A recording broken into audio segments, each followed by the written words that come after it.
संसार की स्थिति को छेदने के कारण बताए और संसार स्थिति को नष्ट करने के कारण आचार्य भगवान, चूंकि ये पंक्ति धवला जी में वीरसेन महाराज ने भी लिखी है कि द्वादशांग का ज्ञान होता है तो संसार की स्थिति का छेद होता है। वास्तव में देखा जाए तो जो वस्तु स्वरूप का ज्ञान होता है तो ही और उपाधि के प्रति व्यक्ति के लिए क्या त्याग करने योग्य है और क्या ग्रहण करने योग्य है उसका ज्ञान होता है तो पर वस्तु को छोड़ने में देर नहीं लगती है।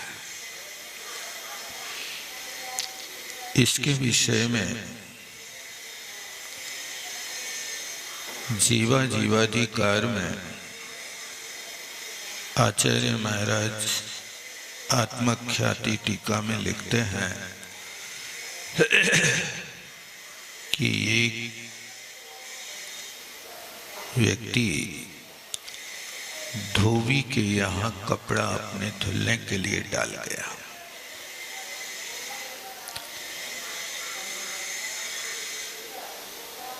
उसी धोबी के यहाँ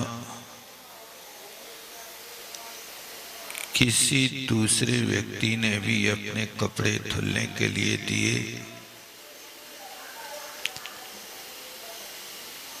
जब वह व्यक्ति अपने कपड़ों को लेने के लिए आता है तो उस धोबी ने भूल से दूसरे व्यक्ति के कपड़े इसको दे दिया।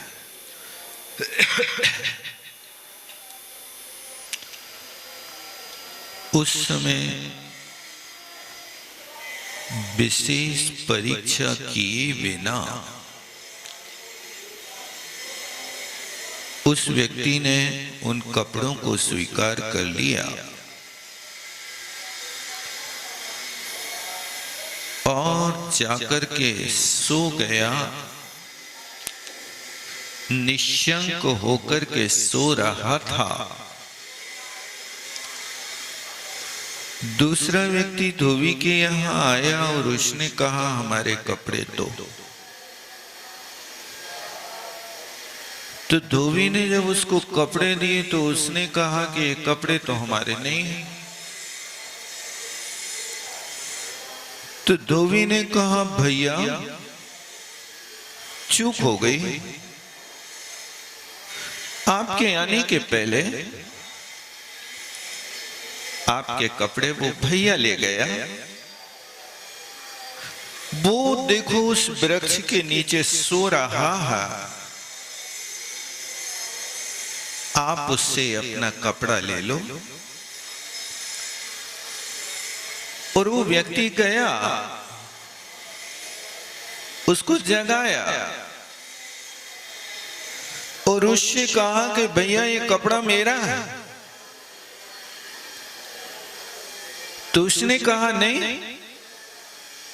ये तो मेरा है। भैया आप अच्छी तरह से परीक्षा कर लो, देख लो ये कपड़े आपके ही हैं कि दूसरे के। उस व्यक्ति ने विशेष चिन्हों के माध्यम से अपने वस्त्र की परीक्षा की और निर्णय हो गया वास्तव में ये कपड़े तो किसी दूसरे के हैं, ये मेरे नहीं हैं। जैसे ही उसे इस बात का ज्ञान हुआ तो उस वस्त्र के त्याग करने में एक क्षण नहीं लगा और कहा भैया ये आपका कपड़ा है, आप ले लो, तेरा तुझको सौंपते क्या लागे है मोर, जो तुम्हारा है वो तुम्हारे लिए सौंप दिया, इसमें मुझे क्या लगना। तो जैसे उस व्यक्ति के लिए निज और पर के वस्त्रों का विवेक हुआ और एक क्षण नहीं लगा त्यागने में, इसी तरह आचार्य भगवान कहते कि भैया ये राग द्वेष मोह के परिणाम तुम्हारे नहीं है, ये विकारी भाव है, पर के संयोग से उत्पन्न हुए हैं, इनको तुम त्याग कर दो। तो वो कहता है रे अनादि से हम इनका सेवन कर रहे हैं, इनका त्याग कैसे करेंगे, ये तो हमारे हैं। बार बार उसके लिए आचार्य महाराज उसकी ओर संकेत कर लें, देखो भैया तुम्हें यदि हमारी बात का विश्वास नहीं है तो आगम के परिप्रेक्ष्य में आप आगम पढ़ लो। दूसरी बात है कि यदि आगम पढ़ने के बाद भी तुम्हारी श्रद्धा उनको छोड़ने की ना होवे तो गुरु से पूछ लो। गुरु जो होते हैं वो कभी गुरु अपने शिष्य के विषय में अहित नहीं सोचते, गुरु तो गुरु ही हुआ करते हैं। इसलिए गुरु जो कहे वो करो, वे जो कर रहे तुम कर भी सकते नहीं भी कर सकते, लेकिन वे तुम्हारे लिए कहें तुम करो। अब तुम तर्क दो कि तुम कर नहीं रहे और हमारे लाने प्रेरणा दे रहे। गुरु की परिस्थिति क्या है, तुम तर्क मत करो। वे कर नहीं रहे, वे यदि शाम को 6 बजे सामायिक पर 7 बजे सामायिक पे नहीं बैठ पा रहे, तुमसे कहा तुम बैठ जाओ, नहीं तुम भी तो नहीं बैठ रहे। अरे भैया भी नहीं बैठ रहा, लेकिन संघ की सेवा के लिए, औषधि के लिए, आरोग्य प्राप्त करने के लिए, संघ के आदेश निर्देश देने के लिए वे क्या काम में लगे हैं, वे उस काम में लगे हुए भी सामायिक कर रहे हैं। लेकिन तुमसे कहा है तुम सामायिक करो तो तर्क नहीं करो, तुम्हें सामायिक करना है। इसलिए जो कहें वो करो, उनसे नहीं पूछो, उनसे नहीं कहो कि तुम भी तो नहीं कर रहे। नहीं, वे नहीं कर रहे, लेकिन नहीं करके भी कर रहे क्योंकि तुम्हें सामायिक में लगा रहे। ये स्थिति है। इसलिए उस वस्तु स्वरूप का ज्ञान आगम से, गुरु के उपदेश से और युक्ति से। युक्ति का अर्थ क्या है कि जहां पर सामने वाले व्यक्ति को आगम से नहीं समझा पाते हैं वहां युक्ति की जरूरत पड़ती है। बारीसेन महाराज ने पुष्प डाल को 12 बरस तक आगम पढ़ाया, लेकिन 12 बरस तक आगम का अध्ययन करके भी अपनी ममत्व बुद्धि एकाक्षी के प्रति नहीं छोड़ पाए। और जैसे ही उस स्थान पर आए, राजगृही पर्वत पर, विपलाचल पर्वत पर राजगृही नगर में प्रवेश किया और वे सारी की सारी ये स्मृति आ गई। समोसरण का रास्ता छोड़ दिया, घर की ओर चले गए। आगे गुरु पछारे चेला, भाग गए गुरु, सटक गए चेला। गुरु आगे बढ़े, चेला सटक गए घर की ओर। चलो देखे आए, 12 वर्ष हो गए, उस बेचारी के लिए दाल रोटी मिल रही कि नहीं मिल रही। अब देखा पीछे मुड़ कर के कहां चला गया। ओ रास्ता तो पकड़ लिया, छोड़ दिया समोसरण का मोह। एक व्यक्ति को धर्म में स्थित करना। महावीर समोसरण का रास्ता छोड़ दिया और पुष्प डाल के घर का रास्ता पकड़ लिया। घर तक पहुंच नहीं पाए और उसके पहले ही पकड़ लिया। भैया वहां जाने के पहले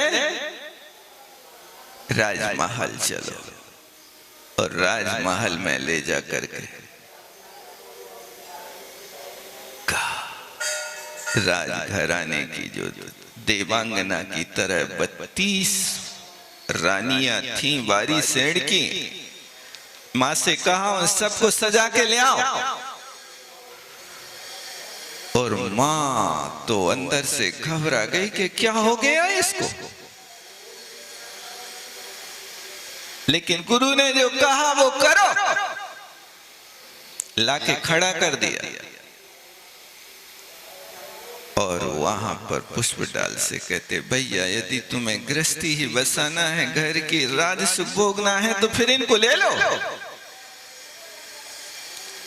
उनके ऊपर दृष्टि डालते ही ममता का भूत भाग गया, क्योंकि भावुकता का भूत बिना अनुभव के नहीं उतरता। अनुभव होता है तो भावुकता फिर खत्म हो जाती है।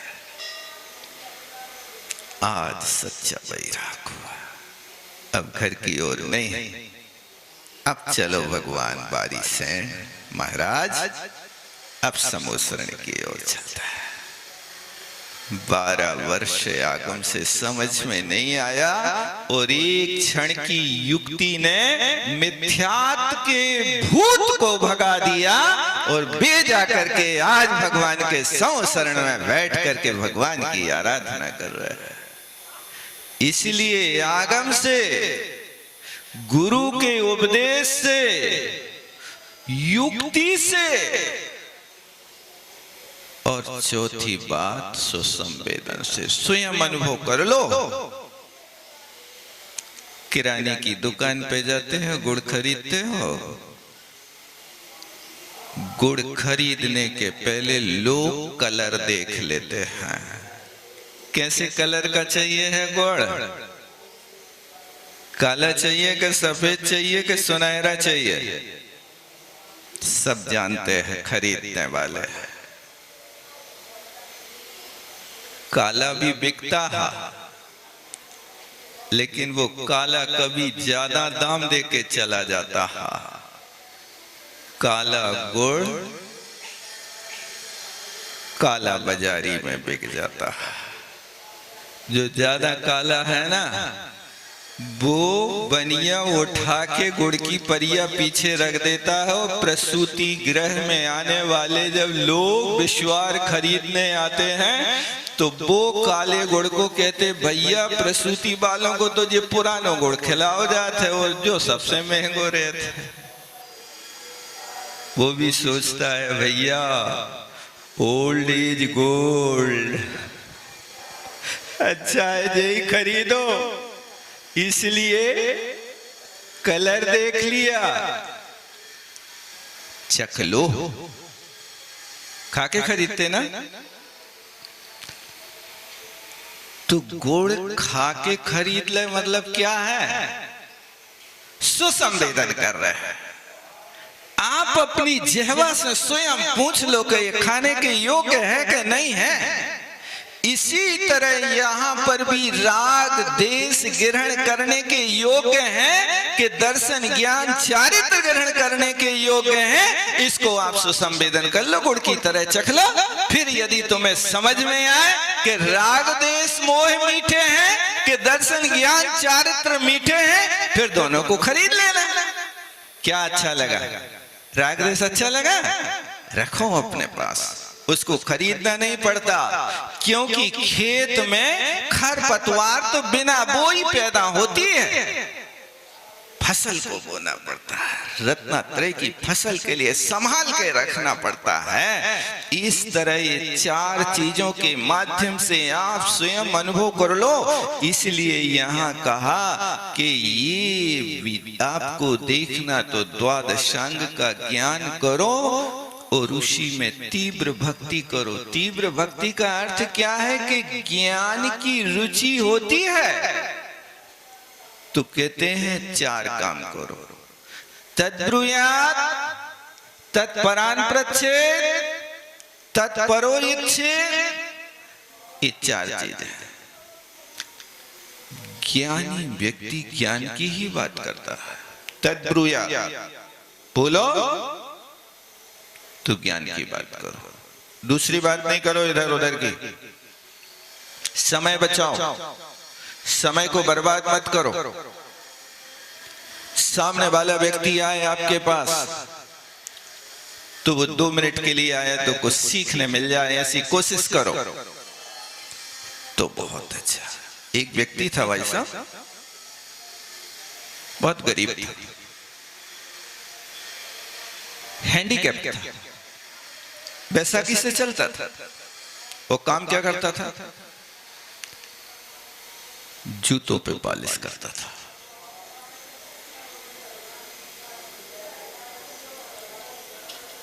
अब वो घर से निकलता, एक कंधे पर जूतों पे पॉलिश करने का सामान टांगता था और एक कंधे पर एक पुस्तक टांगता था। निकला, स्टेशन पर आया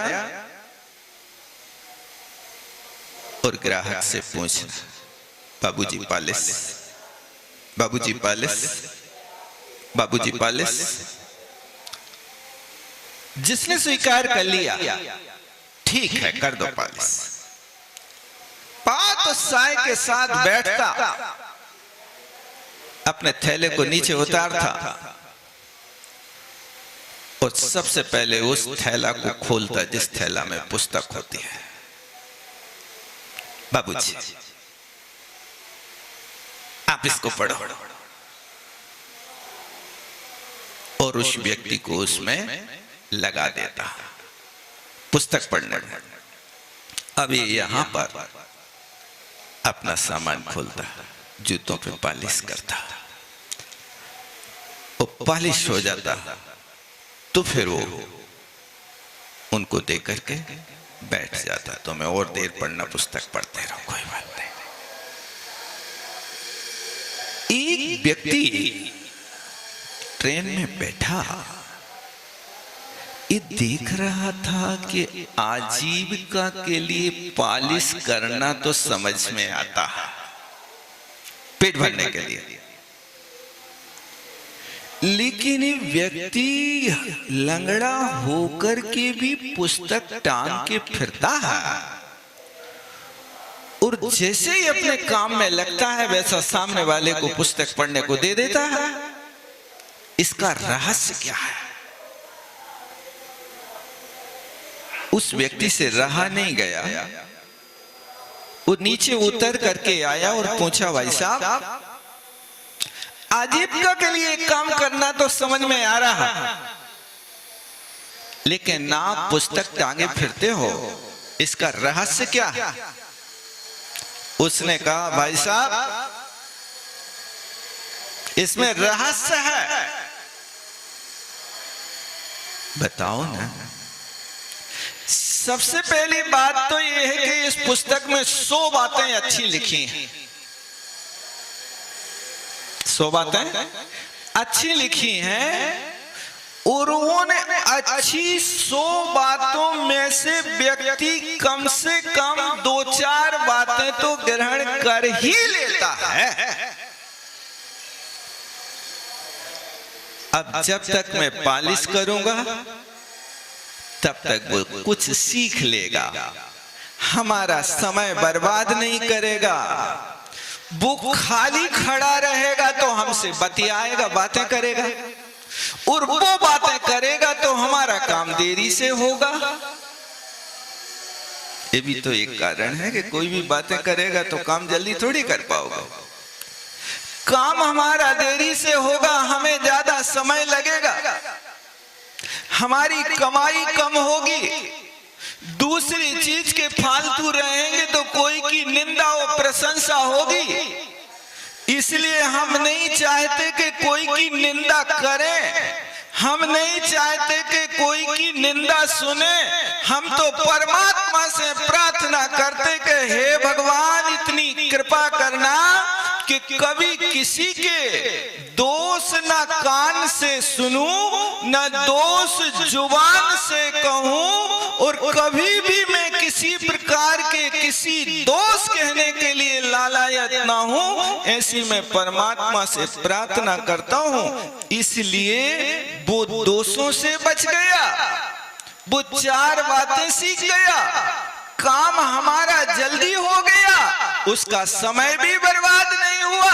अब वो जब दोबारा आएगा इस स्टेशन पे तो हमें ढूंढेगा कि वो भाई कहाँ है जहां सीखने के लिए मिलती है। क्या आप भी इस युक्ति से काम करते हो? समय बचाने की कोशिश करते हो? समय काटते हो कि समय कट रहा है? बताओ क्या कर रहा है? कई लोग रहते हैं समय काट रहे, भैया हम तो समय काट रहे, समय काटने के दिन है, समय तो कट रहा है, श्वास चलते हो घटे काट मारे सो कटता, एक श्वास तुम्हारी निकल गई, पौन सेकंड की जिंदगी खत्म हो गई। 3773 श्वासें निकल गई, तुम्हारे जीवन का अंतर मुहूर्त खत्म हो गया। क्या समझ रहे हो? समय काटने की कोशिश नहीं करो, ये मनुष्य पर्याय मिली है, इसमें समय नहीं काटना, कर्म काटने की कोशिश करो। इस पर्याय के अलावा दूसरी पर्याय में कर्म काटने का अवसर नहीं है। इसलिए उस समय का सदुपयोग करना, आप भी एक एक पल का सदुपयोग करो, बर्बाद नहीं करो। कुछ नहीं आता तो डमोकार पढ़ो। निर्लोभ सागर जी महाराज आप लोगों के लिए अच्छी योजना बता रहे हैं, और उस योजना में आप लोग यदि शामिल हो जाएं तो बहुत सारे लाभ है। हिडमुकार मंत्र पढ़ो, हिडमुकार की जाप करो, अपनी रक्षा आप करो। ये जाप एनी टाइम सोहोपयोग बनने का बहुत अच्छा तरीका। और तुमने कितनी पढ़ी, ये तुम्हें व्यवहार से संग्रह करने के लिए है। आचार्य श्री से किसी ने कहा कि हमने 1 लाख हिडमुकार का नियम ले लिया है महाराज, आशीर्वाद अच्छो दो मोटो। तो आचार्य श्री ने कहा, अरे भैया हिडमुकार गिन गिन के पढ़ रहे हो और जा और पाप अनगिनती कर रहे हो। पापों की तो गिनती नहीं है और जाप की बात कर रहे हैं। अरे ये संकल्प करो कि जब तक पाप नष्ट ना हो जाए तब तक हमें काम करेंगे, 1 लाख की बात नहीं। ये तो हमारा काम सिर्फ कर्म काटने का लक्ष्य है, गिनती करने का लक्ष्य नहीं। लेकिन फिर भी तुम्हें उत्साह होता है, लोग कहते हैं देखो हम घर से यहाँ तक आए, हमने 500 बार पढ़ लिया, चलो अच्छा संतोष है तुम्हें, संतोष तो मिल रहा है। करो, गिनती करो, एक बार नमोकार पढ़ने से असंख्यात गुण श्रेणी निर्जरा होती है, अनंत पापों का नाश होता है। बस करो, गिनती पूरी नहीं करो। इस शुभोपयोग का बहुत अच्छा तरीका है और वो देते हैं जिन्हें नहीं हुए वो काम कर लेना। शुभोपयोग में लगने का एक कार्य अपने आप में अलौकिक है। तो मैं यहाँ पर आपको ये बता रहा था कि द्वादशांग का ज्ञान के साथ तीव्र भक्ति हो गए और तीव्र भक्ति के साथ में अनिवृत्तिकरण के परिणाम से ही कर्मों का क्षय होता है। उसके लिए आचार्य महाराज कहते कि निश्चय से वीतराग सम्यक दृष्टि नाम शुद्धात्म तत्व भावना रूपा चेति नच निवृत्ति अनिवृत्ति शुद्धात्म स्वरूपा तचलनम एकाग्र परिणति रीति तत्र एवं सती द्वादशांग अवगमो निश्चय व्यवहार ज्ञानम जाता। कहते हैं कि उनमें जो द्वादशांग का ज्ञान होता है वो निश्चय ज्ञान और व्यवहार ज्ञान। निश्चय ज्ञान का अभिप्राय हुआ करता है, देखो बहुत ध्यान से सुनना, द्वादशांग में निश्चय और व्यवहार का अर्थ क्या लगाना। कहते द्वादशांग का जिनके पास ज्ञान है लेकिन छठवें सातवें गुण स्थान में रह रहे हैं और वो आत्म कल्याण माने श्रेणी पर चढ़ने का प्रयास नहीं कर रहे हैं, उस ज्ञान का नाम व्यवहार द्वादशांग ज्ञान है। और जहां पर उस द्वादशांग का ज्ञान करने के बाद श्रेणी पर आरोहण करते हैं, शुक्ल ध्यान में प्रवेश करते हैं, तीन गुप्तियों में प्रवेश कर देते हैं, स्वरूपाचरण चारित्र में प्रवेश करते हैं, उसका नाम निश्चय द्वादशांग का ज्ञान हुआ करता है।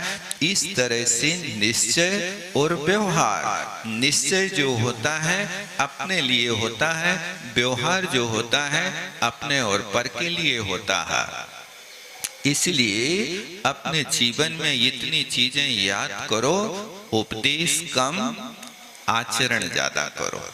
हमारी आदत है कि हम उपदेश ज्यादा करते हैं और कछु स्वयं करने को तैयार नहीं होते हैं, इसलिए उपदेश कम आचरण ज्यादा। पढ़ो कम चिंतन ज्यादा, क्योंकि अकेले पढ़ने से कोई विद्वान नहीं बनता। किसी ने लिखा है खाने से नहीं पचाने से पहलवान बनते हैं। खाने से नहीं पचाने से पहलवान बनते हैं, कमाने से नहीं बचाने से धनवान बनते हैं, पढ़ने से नहीं चिंतन से विद्वान बनते हैं, चर्चा से नहीं चर्या से भगवान बनते हैं। आपने जो पढ़ा है, आचार्य श्री कहते हैं मन भर वाचन की अपेक्षा कर्ण भर का पाचन अच्छा है। मन भर वाचन माने 100 पेज पढ़ लिया, समझ में क्या आया? समझ में कुछ नहीं आया। क्यों? हम वो भाषा से परिचित नहीं है। उस जमाने की बात है। कौन से जमाने की बात है? अंग्रेजों का जमाना था और अंग्रेजों ने एक हलवाई के घर में एक नोटिस भेजा। अब नोटिस इंग्लिश में था, ये तो कुछ पढ़ नहीं सका।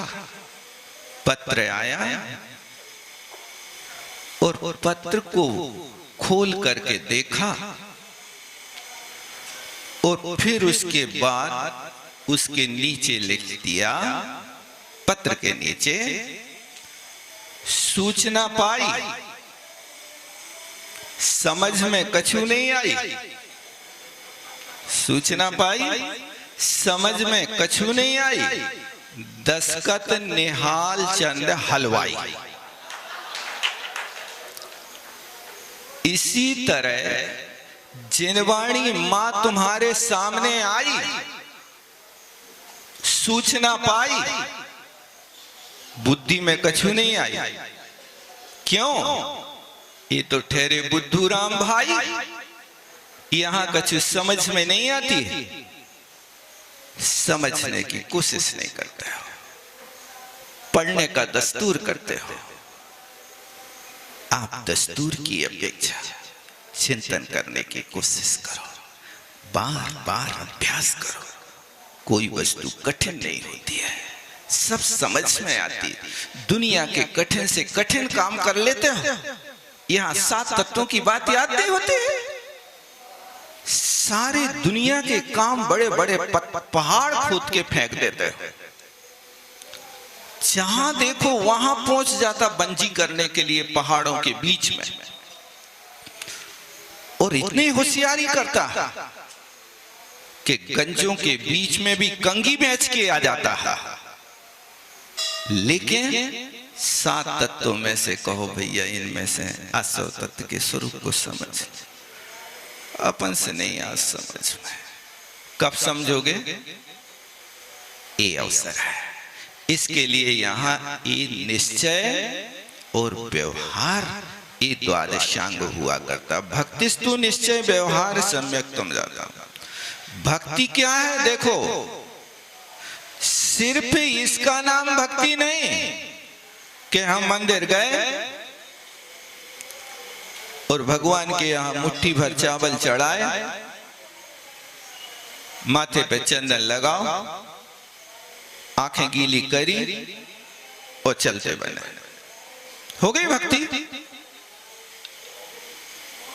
ये भक्ति देखो क्या लिख रहे हैं, भक्ति वो है कि जहां निश्चय और व्यवहार सम्यक दर्शन की प्राप्ति हो जाए, उसका नाम भक्ति है। साधु नाम वंदनेन च जिनेन्द्राणाम वंदनेन च नाचिरम तिष्ठति पापम छिद्र हस्ते यथोदकम। जैसे अंजलि का पानी एक क्षण में छीन हो जाता, ऐसी परमात्मा की भक्ति करो कि जिस भक्ति से कर्म जो सत्ता में बैठा है